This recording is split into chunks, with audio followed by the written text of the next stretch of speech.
The millionaire's hand froze mid-air as he spotted the familiar glint of gold on the homeless boy's finger. That wasn't just any ring, it was his wedding ring, the one his late wife had placed on his finger 20 years ago, the one he'd tearfully reported missing 3 days earlier. How could this street child possibly have it?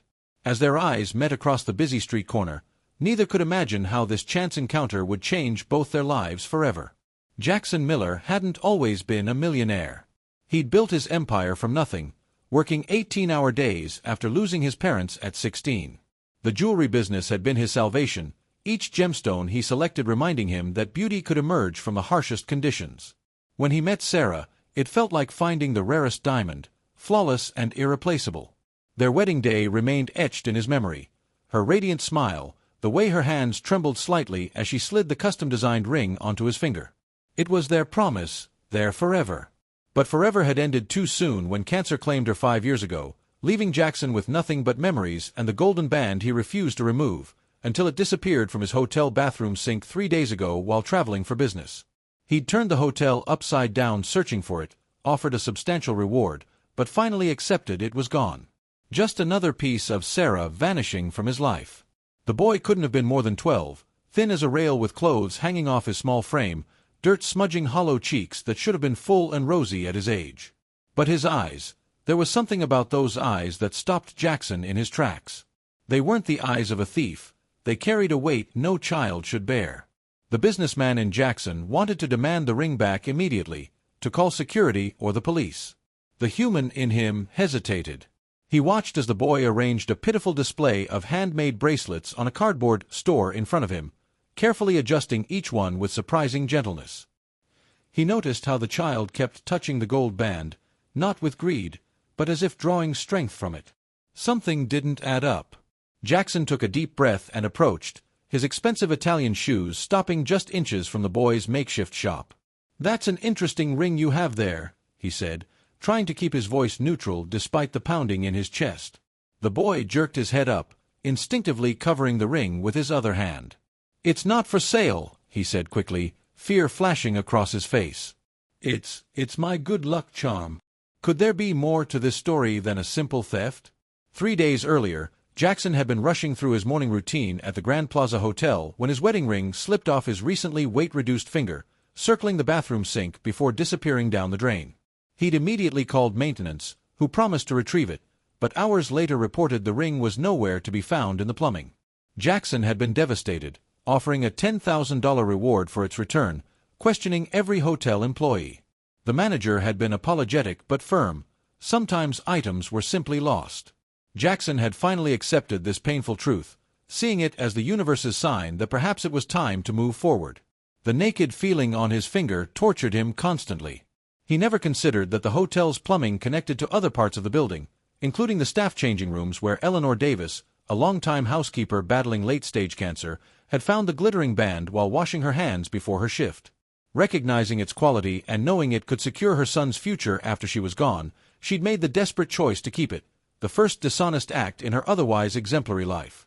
The ring represented hope for her son's future, a future she wouldn't live to see.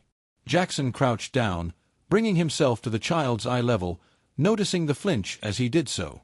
"I'm not here to take it," he lied, knowing full well he wouldn't leave without Sarah's ring.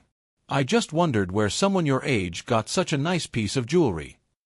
The boy's shoulders relaxed slightly, but wariness remained in his eyes.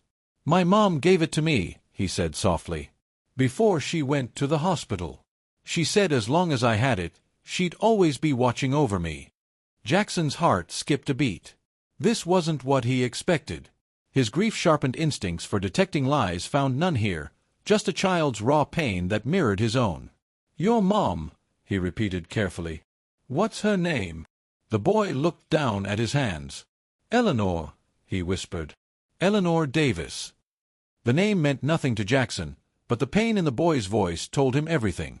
"She worked at the Grand Plaza Hotel," the child continued, unaware of the connection forming in Jackson's mind. "She found the ring. She knew it was wrong to keep it, but she was so scared about what would happen to me when she—" His voice broke. "She died yesterday." The simple statement hung in the air between them, heavy with finality. Jackson felt dizzy, the busy streets seeming to fall silent around them as the pieces clicked into place. This child, this orphaned, homeless child, had Sarah's ring because his dying mother had made a desperate choice. A choice that, had their positions been reversed, Sarah might have made herself. He remembered how fiercely protective she'd been of children, how she'd always insisted they donate to organizations supporting orphans around the world. "I'm Jackson," he said finally, his voice rough with emotion. "What's your name?" The boy looked up, confusion flickering across his face at the unexpected question. "Tommy," he replied. "Tommy Davis." Jackson nodded slowly, an idea forming. No, not just an idea. A certainty. "Where are you staying now, Tommy?" Tommy's eyes darted away, his thin shoulders hunching protectively. "Around," he answered vaguely, a street-smart evasiveness Jackson recognized from his own childhood. "The shelter sometimes, when there's room. Or—" He gestured vaguely toward a narrow alley between buildings. Jackson's stomach twisted.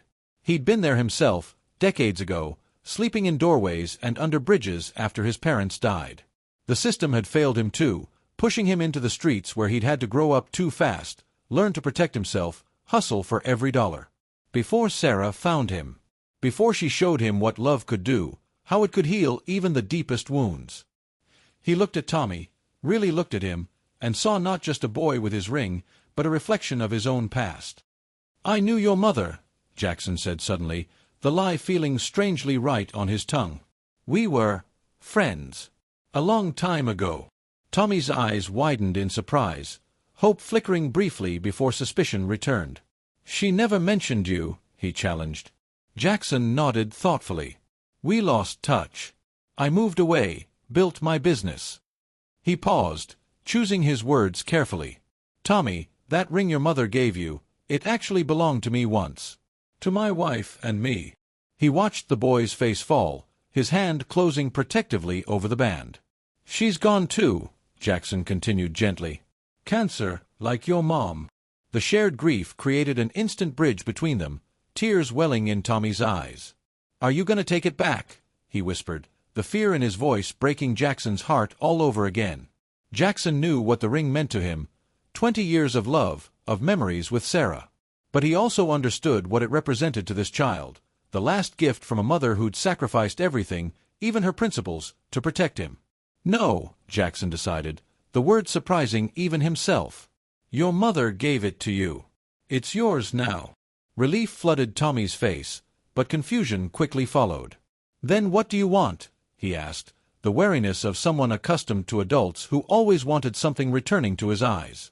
Jackson smiled gently, seeing himself in the boy's defensive posture. "I want to help," Jackson said simply. "If you'll let me."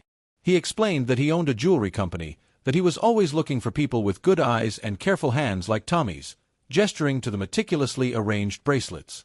He offered food, shelter, school, a future. As the words poured out, Jackson realized this wasn't impulsive charity.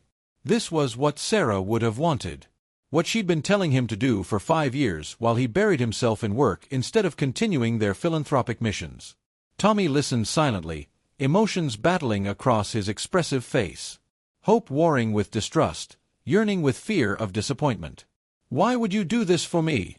he finally asked, the adult question jarring from his young lips.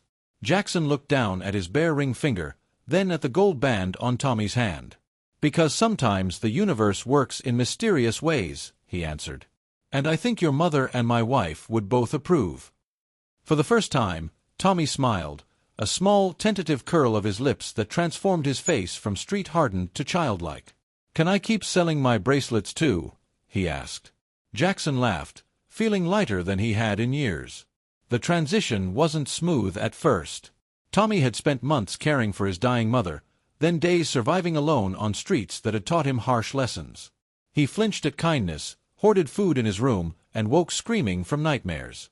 Jackson hired therapists and tutors, arranged legal guardianship, and patiently weathered tantrums and testing behaviors. Each night, he'd find himself sitting outside Tommy's bedroom door, listening to the boy's breathing steady into sleep, wondering if Sarah had somehow engineered this from beyond, finding a way to heal both an orphan child and her grieving husband with one lost wedding ring. Slowly, Tommy began to trust. He excelled in school once given proper support, showed remarkable artistic talent that translated perfectly to jewelry design, and eventually stopped checking escape routes every time he entered a room. The gold band remained on his finger. Neither mentioned it, but both drew comfort from its presence. On the anniversary of Eleanor's death, Jackson took Tommy to her grave with flowers. Standing shoulder to shoulder, the millionaire and the boy who was no longer poor watched sunlight catch the gold on Tommy's hand. "She did what she had to do," Jackson said quietly. He understood now that Eleanor's desperate act hadn't been theft. It had been love in its rawest form, a mother's final attempt to protect her child. Tommy nodded, tears sliding silently down his cheeks. "She talked about you every day," he confessed. "Not by name, but she said my dad was watching over us, that he'd be proud of how brave I was." Jackson put his arm around the boy's thin shoulders. "She was right," he said, voice thick with emotion. "I am proud." The words hung between them, neither acknowledging their significance aloud, but both feeling the shift they created. It was that evening, standing in front of Eleanor's modest headstone, that Jackson finally told Tommy the full truth, that he'd never known Eleanor before, that their meeting had been chance or fate, depending on what you believed.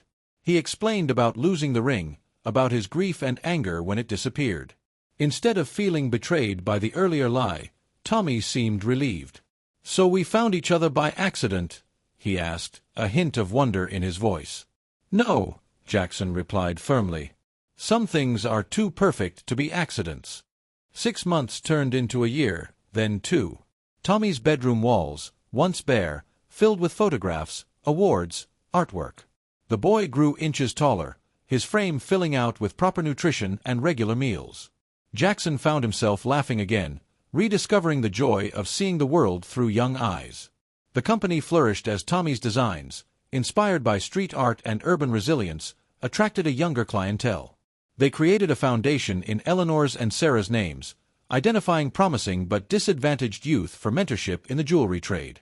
Tommy never called Jackson Dad, but something equally meaningful emerged between them. Mutual respect that evolved into deep affection. One evening, as they worked late in Jackson's home office, Tommy suddenly removed the gold band from his finger. "I want to give this back to you," he said quietly, holding it out. Jackson shook his head, pushing the boy's hand back gently. "Your mother gave that to you," he reminded him. Tommy's eyes, no longer hollow but bright with health and purpose, met his. "And now I'm giving it to you," he insisted. "I don't need it anymore to know she's watching over me. I have something better now." The surprise in Jackson's eyes shifted to understanding as he accepted the ring, sliding it onto his finger where it had belonged for so many years. It felt different now, not just a symbol of what he'd lost, but of what he'd unexpectedly found. Tommy reached into his pocket and pulled out a small velvet box. "I made you something else, too," he said shyly. Inside lay a second ring, newly crafted in the company workshop, 2 gold bands intertwined, with 2 small birthstones where they crossed, a diamond for April, Sarah's birth month, and an amethyst for February, Eleanor's. Engraved inside were the words, "Family Found." Jackson's vision blurred as Tommy explained, "Mr. Gonzalez helped with the setting. If you're going to be my dad, you should have a ring that tells our whole story, not just part of it." Jackson slipped it onto his other hand, a perfect fit. That night, he placed Sarah's original wedding band in a special display case in his office, a memory rather than a talisman. As he looked at the new ring on his finger, he thought about how life's most precious gifts often come disguised as its greatest losses. The universe had taken his wedding ring but given him something he'd never expected, a son with Sarah's compassion and Eleanor's courage. The adoption papers arrived on Tommy's 14th birthday, though the decision had been made long before in both their hearts. As they signed the documents making official what their hearts already knew, Jackson noticed how Tommy's signature had matured, how his hands now moved with confidence. "You know," he said casually, "the company will need a new creative director someday. Someone with vision, someone who understands both luxury and struggle." Tommy looked up sharply. "You mean me?" he asked, disbelief coloring his voice. Jackson nodded. "Who better?" he replied simply. "You've lived in both worlds. That gives you perspective no design school can teach." Tommy's eyes shone with something beyond gratitude, pride, determination, belonging. "I won't let you down," he promised. Jackson squeezed his shoulder. "I know," he said. "You never have." That night, after Tommy had gone to bed, Jackson sat alone in his study, turning his new ring in the lamplight. He'd built his fortune recognizing the value in things others overlooked: uncut gems, struggling designers, neglected market segments. But his greatest discovery had been a boy with nothing but a stolen ring and the courage to survive. Some treasures, he reflected, couldn't be kept in vaults or displayed in showcases. Some had to be nurtured, challenged, loved. What started as a chance encounter between a grieving millionaire and a desperate orphan transformed both their lives in ways neither could have imagined. Jackson expanded his philanthropy work, creating housing programs specifically for children aging out of foster care. Tommy thrived in school and showed remarkable talent for jewelry design, eventually creating a youth line that doubled company profits.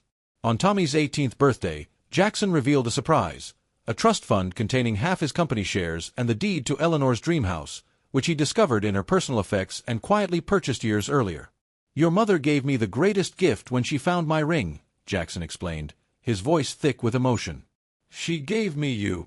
Tommy, now a confident young man preparing for business school, embraced the father neither had expected but both had needed. The gold wedding band, now mounted in a special display case alongside photographs of both Sarah and Eleanor, caught the light as they stood together, a reminder that sometimes what seems lost is merely being transformed into something even more precious. Their story spread through local media when their foundation opened its first fully funded orphanage, inspiring others to look beyond appearances and find family in unexpected places. Tommy often spoke to the children there, showing them his original cardboard store preserved in a shadow box. "Sometimes life takes everything from you," he would tell them, his hand automatically touching the spot where the ring had once rested. "And sometimes it's preparing you for everything you never knew you needed." Jackson would watch from the doorway during these talks, marveling at how the universe had worked through coincidence, tragedy, and even theft to create something beautiful. The ring that once symbolized one love story now embodied something larger: how love transforms, adapts, and finds new vessels when we're brave enough to let it. His finger now bore Tommy's creation proudly. It wasn't the ending either Jackson or Tommy had expected, but it was the beginning they both deserved. The foundation they built together helped thousands of children find their own new beginnings. Children who, like Tommy once had, needed just one person to see their potential. "The ring found its way to exactly where it needed to be," Jackson often said when interviewed about their work. "It led me to my son." Tommy would smile at these moments, no longer the wary street child but a confident young man with his father's compassion and his mother's strength. Together, they turned loss into legacy, proving that family isn't always born. Sometimes it's discovered, one golden moment at a time. What would you do if fate handed you an impossible choice? Would you cling to symbols of the past, or recognize the future staring you in the face? The story of Jackson and Tommy reminds us that sometimes our greatest losses lead directly to our most meaningful discoveries. Their journey from strangers to family didn't erase their grief, it transformed it into purpose. The millionaire who thought he'd lost everything found renewal in the eyes of a boy who had nothing but a borrowed ring and courage. The orphan child who expected abandonment discovered that family can be built as well as born. And two women, Sarah and Eleanor, who never met in life, somehow managed to create a bridge between the worlds they left behind. Their legacy lives on in the foundations bearing their names, in the thousands of children given second chances, and in the unbreakable bond between a man and the boy who began as a stranger but became his son. Some might call it coincidence. Others, destiny.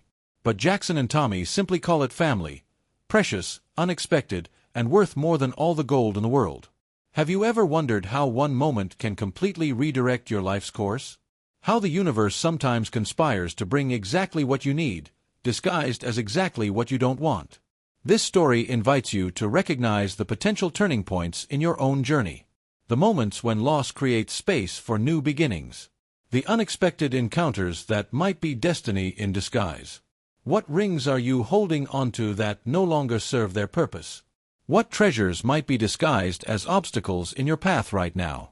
Consider how often our greatest pain becomes the doorway to our greatest purpose when we're brave enough to walk through it. The millionaire and the orphan boy both had to let go of what they thought they wanted to embrace what they truly needed. Their story continues to inspire thousands through their foundation's work, proving that families aren't just born. They can be forged through understanding, compassion, and the courage to begin again.